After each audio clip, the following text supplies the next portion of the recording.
Welcome back to another exciting episode of Zbrush Armor. Real quick, if you haven't already, please subscribe to my channel, turn on notifications, and like this video to help my channel out. By the way, if you're a beginner and you're looking for more videos on how to learn how to sculpt, check out my classes on Skillshare. If you're a beginner in ZBrush, check out my class ZBrush for Beginners, and if you want more advanced sculpting techniques, check out my class ZBrush Sculpting Stylized Characters. My Sculpting Stylized Characters class is over 15 hours of video training in ZBrush. It teaches you everything about sculpting a character from basic anatomy to hair, clothing, armor, and more with no jump cuts so that you don't get left behind. If you use the link in the description down below, you get a 30-day free trial of Skillshare Premium, and you can cancel anytime. Let's jump right in. So I started out here with a base model. If you don't already have a base model, you can go up to the light box, go to Project, and select any of the base models here that ZBrush has provided for you. So the first thing that you want to do is you want to get onto Google Images or Pinterest and look up some reference images of leather armor or corsets or anything cool like that that you could use as chest armor that you want to use to cover your character. Once you have your inspiration picked out and you know what it is that you kind of want to make, select the body of your character and hold Control, go up to the top left, select your masking, and select the mask lasso so you can draw a mask in any shape you want. So we're just going to zoom in on the body, hold Control, and trace out sort of a cool sort of coat shape here. Maybe make something like that for a strap. If you're having trouble creating something really simple, you could just start up here at the shoulder, carve down and in, and just make a couple of shapes, kind of like you're cutting a snowflake with scissors. And then just trace up and along the side here, and then back up to the shoulder so that you miss all this stuff with the arm. And then you still got a nice open space here that you can mess around with. The main point is we just want a little bit of opening between the two halves because we're going to put some string here to connect the two sides. Once you have all of this area masked off the way that you want it, go to Subtool on the right side, scroll all the way down and go to Extract. Now you can change your thickness to something like 0.001 and hit enter, and then hit extract. And if the thickness looks okay, then go ahead and hit accept. So once you hit accept, you're going to get this subtool that's all by itself. So now we're just left with this nice clean mask. If you're getting parts like this and they're all the same poly group and you just can't seem to select this one piece to get rid of it, just hold Control and Shift, drag your box so that it's just showing part of that, and then hit Control Shift A, and it will show the entire poly group island for that piece. And then you can just mask the whole thing,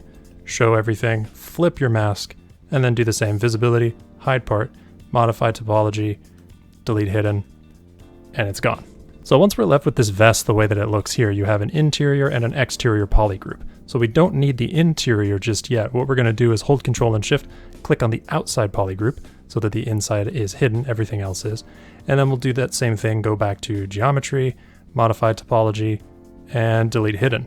So now all we're left with is this exterior poly group with no inside geometry. If we zoom in really close on this, this is a lot of polygons. It's 136,000 polygons, which is way too high. So the first thing that I want to do is go over to geometry, go to the edge loop menu, and click on group loops, and that's going to create a nice poly loop border all the way around the edge of my object. Then I'm going to go over to the Z remesher and turn the target poly count all the way down to something like 1 or 2 or even lower and hit Z remesh. So after a minute, Z remesher will spit this out and it'll give you a nice retopologized mesh, and you can do the same thing again if you don't think that it looks clean enough. Like if you want to clean up some of these edges even more, you can just go right back to edge loop, group loops one more time, and if it smooths too much, you can just turn the smoothing or the G polish all the way down to 0, hit Control Z, and group loops again, and then it'll keep your geometry the way that it was, and then go back to Z remesher, turn it way down, and hit Z remesh again. So using this back and forth with edge loop, group loops,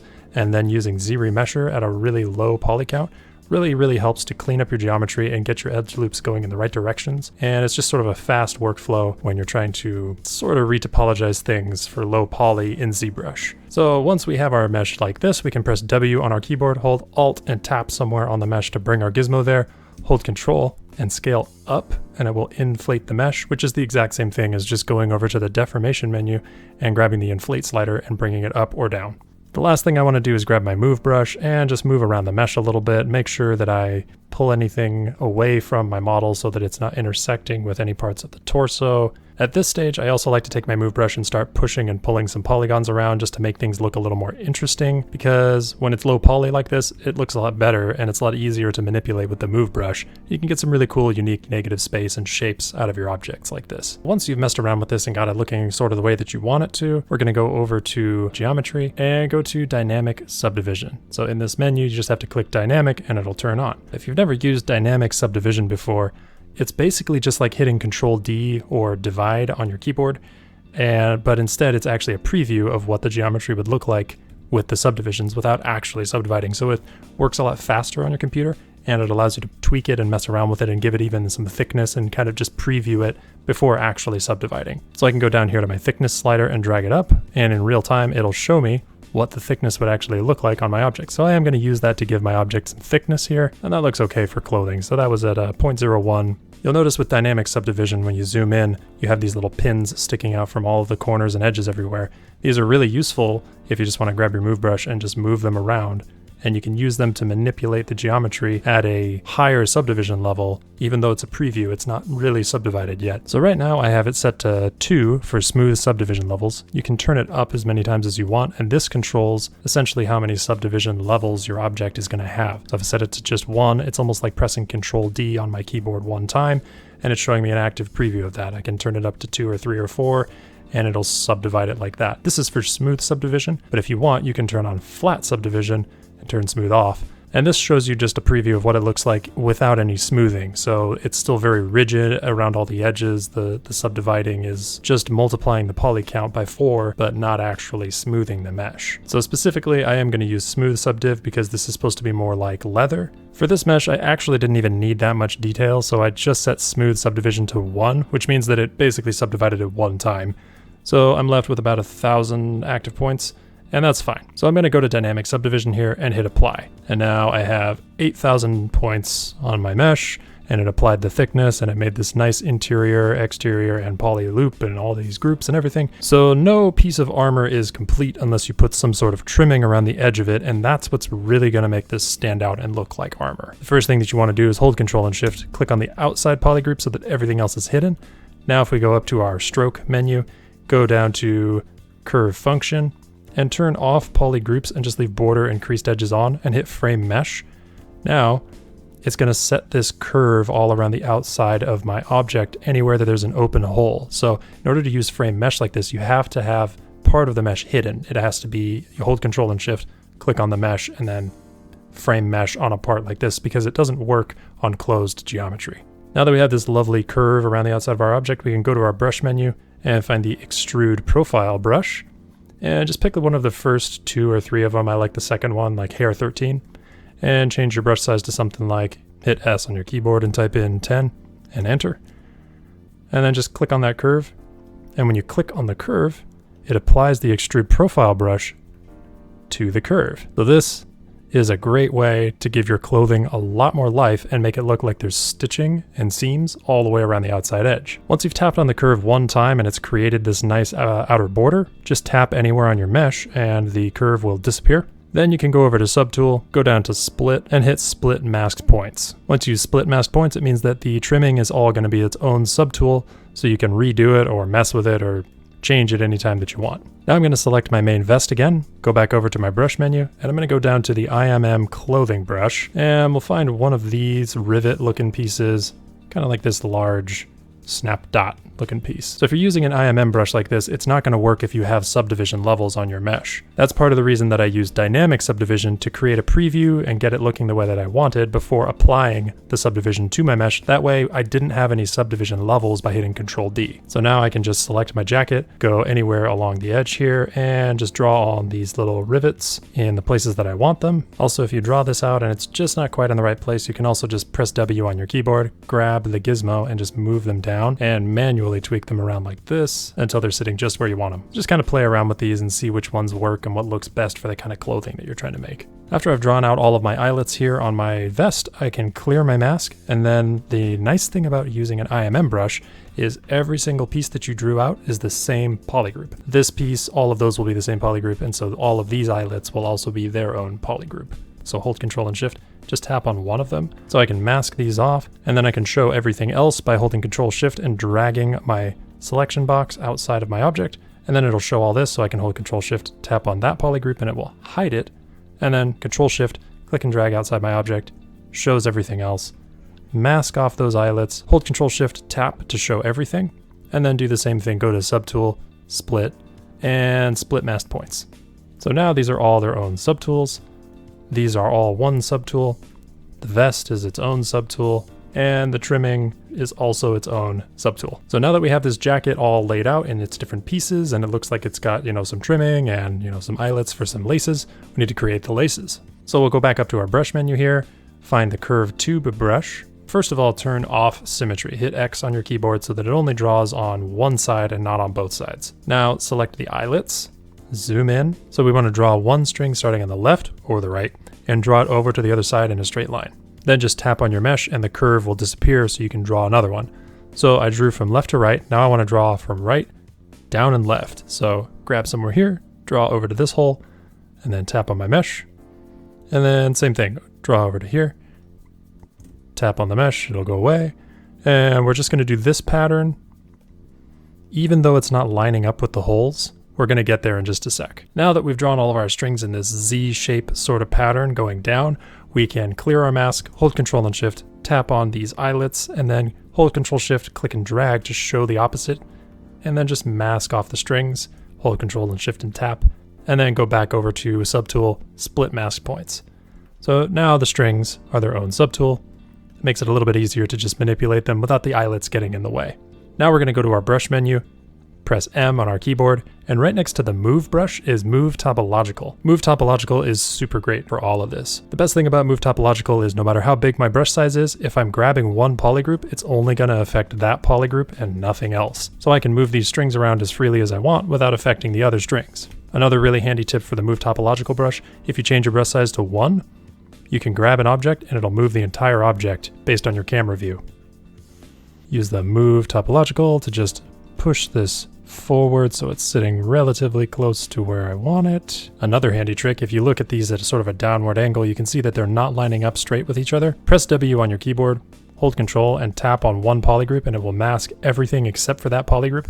Then you can hold Alt, move your gizmo to this end over here, and just use that to shift it around like this so that it's nice and lined up. When you're ready to switch to a different subtool, just clear your mask, hold Control, tap on a different subtool or a different polygroup, and it'll switch to that. But this is just another quick tool to help you sort of line things up and get things into place a little bit faster. I just want to get these sitting so that they're on top of the eyelets and not intersecting with any of the mesh. All right, now that we have everything lined up relatively straight, all of the ends of these strings are lined up with the holes on the eyelets.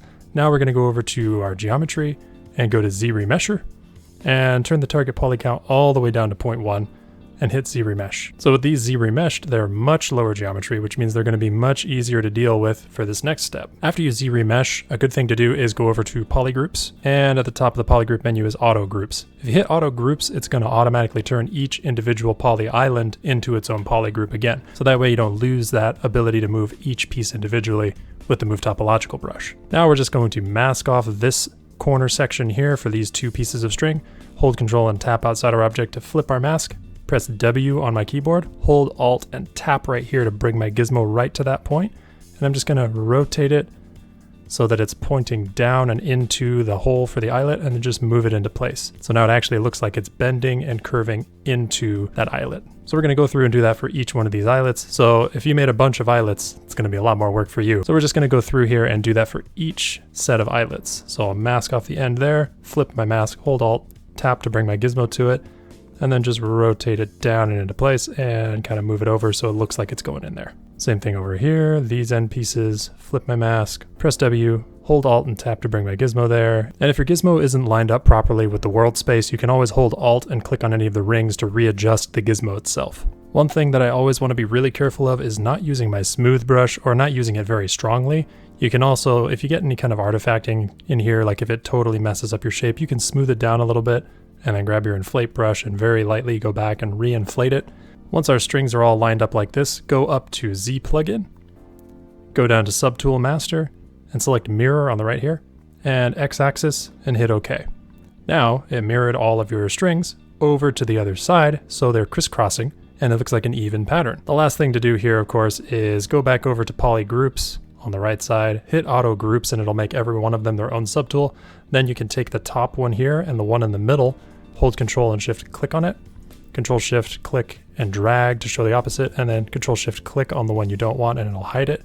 Then Control Shift click and drag to show the opposite again, and then we'll just mask those, Control Shift and click to show everything, and we'll go back over to subtool and split masked points, and those are gone. They're their own subtool, so we can hide them, and all we're left with are these strings here. And if you want, when you're done, if you want this string to look like it's actually like, you know, hanging out, or, you know, make it look cool, you can just drag out one more tube and then just tap on your mesh when you're done and the curve will disappear. After you've drawn out the string like this, just make sure you go back to split masked points under subtool so that this is its own subtool. Then go back up to Z plugin, mirror, X-axis, and hit OK. And what we can do here is grab our move topological brush again and just move the one string so that it looks like it's overlapping and sort of intersecting with the other, like this, and it creates this cool effect to sort of simulate some gravity kind of going on here. So once we get our strings all set into place and we have everything looking the way we want it, we can select our main vest part. And if you're done modeling the vest, you're not going to worry about using Z modeler or any insert mesh brushes on it or anything else anymore. You can hit Control D a couple of times on your keyboard to get up to a higher poly count, like 500,000. Then go to your brush menu, hit D, and select the Damien standard brush. And now, if we go out of solo mode, we can start carving in some cool designs and patterns to make it look like stitching on our armor. Another really cool trick for creating sort of a 3D effect, once you've drawn in these lines by holding Alt with your Damien standard brush, you take your clay buildup and just trace along the outside edge of one side of that line that you drew, then go back and smooth it out a little bit, and then take your Damien standard and trace along the opposite edge again, and you get this cool raised sort of imprinted look. You can also take your pinch brush and just make it real small and run it right along the top of that curve, and it will make it a really fine looking design. One more thing I do want to mention about using the pinch brush: if you're trying to trace these nice fine edges and your pen is too wobbly or you just can't get your lines straight enough, you can always select the pinch brush, go up to stroke, and go to lazy mouse, turn on lazy mouse, and turn the lazy radius up to something like 60 or higher. And what it does is it creates this little tail along the back side of your cursor, and it allows you to draw a lot straighter and a lot more accurate, especially around little curves and tight corners and edges like this. One more thing that's really fun to do once you have some detail etched into your armor here like this is go over to the right, go over to masking, go to mask by cavity, and select mask by cavity here, and you'll see that based on the depth of everything on my object, it masks off, so you can hold Control and click to show the opposite there. And if you want some, like, select like a gray, like a dark gray color, and go up to your color palette here and hit fill object.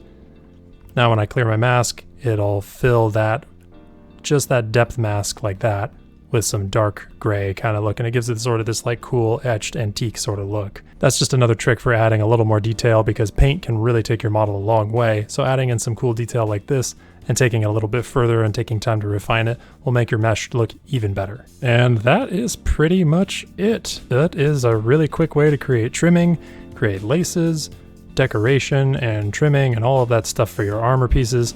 Just a couple of quick methods to help improve the way that your armor looks and just take it to the next level with that detail. Just remember, don't be worried too much about poly count. Try to keep your subdivision levels under control so you can use things like insert mesh brushes and framing your mesh for creating borders and trimming. That's all the time that I have for this video. Thank you guys so much for watching. If you found this video helpful, be sure to share it with a friend, give it a thumbs up to help my channel out, make sure to subscribe and turn on notifications to see when I come up with new stuff. But until next time...